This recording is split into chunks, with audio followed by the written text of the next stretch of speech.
Assalamualaikum warahmatullahi wabarakatuh. Selamat datang para peserta didik baru dalam MPLS 2021. Masa pengenalan lingkungan sekolah SMK Negeri 1 Sambi. Dalam kesempatan kali ini kita akan sama-sama belajar bagaimana cara belajar dengan efektif dan efisien. Cara belajar efektif. Sebelum kita mengetahui apa itu cara belajar efektif, sebaiknya kita mengetahui apa itu pengertian dari belajar. Menurut Hilgard dan Brouwer, belajar didefinisikan sebagai perubahan dalam perbuatan melalui aktivitas, kegiatan praktik, dan pengalaman. Adapun tujuan dari belajar efektif antara lain, yang pertama, untuk mengumpulkan dan mengakumulasi pengetahuan. Yang kedua, sebagai sarana penanaman konsep dan kecekatan. Yang ketiga, pembentukan sikap-sikap dan tingkah laku. Untuk dapat belajar efektif, kita harus mengetahui terlebih dahulu apa sih fungsi dari belajar efektif itu sendiri.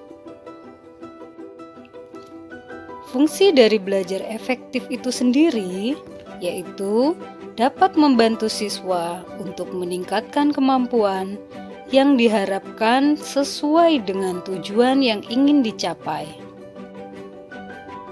Nah, bagaimana cara melakukan belajar yang efektif?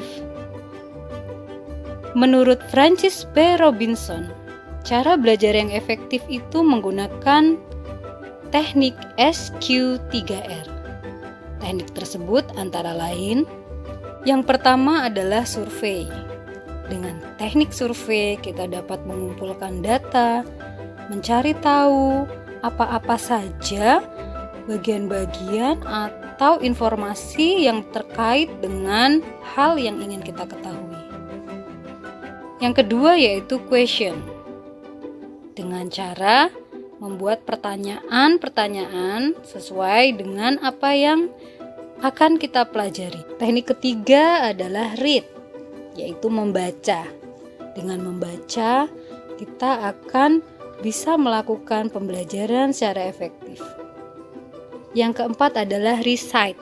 Recite dapat kita lakukan dengan menguji coba, mengulang membaca kembali, dan melakukan hal-hal yang berkaitan dengan apa yang sedang kita pelajari.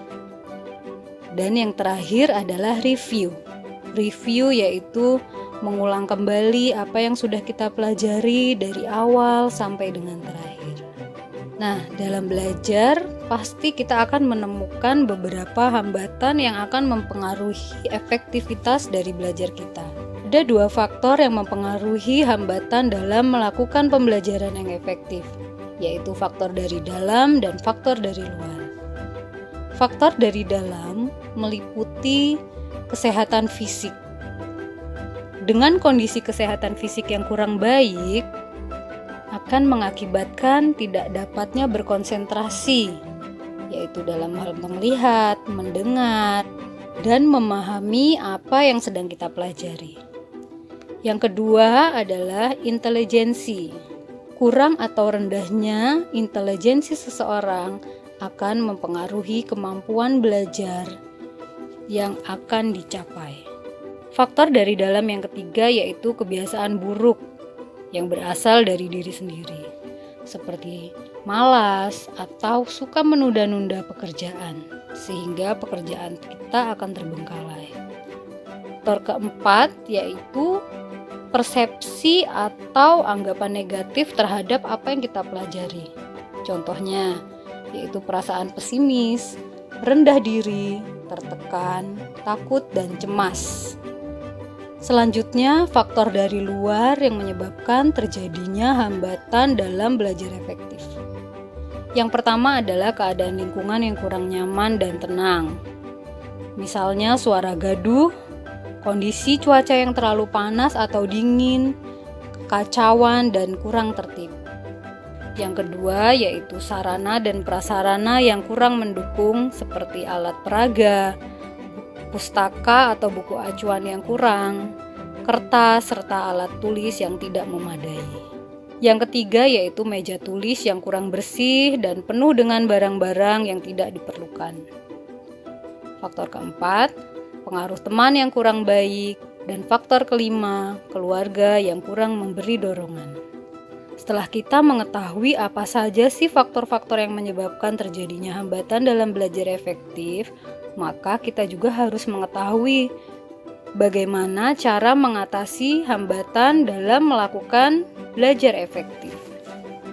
Cara mengatasi hambatan tersebut bisa berasal dari dalam dan dari luar. Faktor dari dalam yang pertama yaitu dengan cara menjaga kesehatan jasmani. Salah satu contohnya adalah dengan berolahraga atau dengan mencukupi kebutuhan nutrisi dengan asupan makanan yang baik. Yang kedua adalah menumbuhkan rasa percaya diri. Karena dengan percaya diri, kita akan dapat melalui setiap hambatan yang akan menghambat belajar kita dengan sebaik-baiknya. Faktor ketiga yaitu dengan cara membangun motivasi diri. Motivasi diri ini sangat berkaitan dengan cita-cita. Pada saat kita ingin meraih sesuatu, kita akan fokus terhadap tujuan.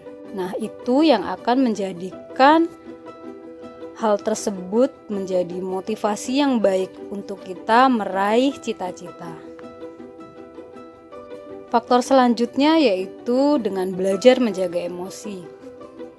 Kita harus mampu mengendalikan emosi agar tujuan kita atau cita-cita kita bisa tercapai sesuai keinginan dan harapan kita.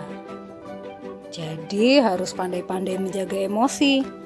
Jangan menjadi pribadi yang mudah terpancing emosi dengan kondisi lingkungan yang kurang baik, sehingga menyebabkan prestasi belajar kita menjadi menurun.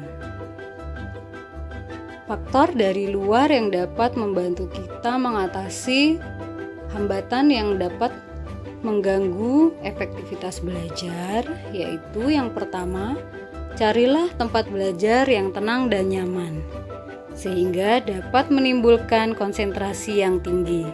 Misalnya di kamar, belajar dengan kondisi sepi, sendiri, atau bisa juga di taman dan disesuaikan dengan kondisi masing-masing kalian merasa tenang dan nyaman. Faktor kedua yaitu dengan melengkapi sarana dan prasarana belajar, sehingga kita dapat belajar dengan nyaman tanpa ada kekurangan bahan atau alat untuk belajar. Selanjutnya yaitu dengan cara merapihkan meja belajar, sehingga kita dapat fokus dalam memahami mata pelajaran. Kemudian bertemanlah dengan teman-teman yang suka belajar. Jangan berteman dengan teman-teman yang malas dan memberikan efek buruk pada kita. Sehingga kita akan lebih termotivasi untuk belajar lebih giat lagi. Dan mintalah bantuan orang tua untuk memberikan motivasi belajar, sehingga kita lebih terpacu dan termotivasi lagi dalam belajar kita. Nah, itulah beberapa pengetahuan untuk mengetahui apa-apa saja hambatan dan bagaimana cara mengatasi hambatan yang menyebabkan efektivitas belajar kita menjadi terganggu. Berikutnya, Ibu akan menayangkan video pembelajaran untuk mengetahui bagaimana cara-cara supaya kita dapat belajar dengan efektif.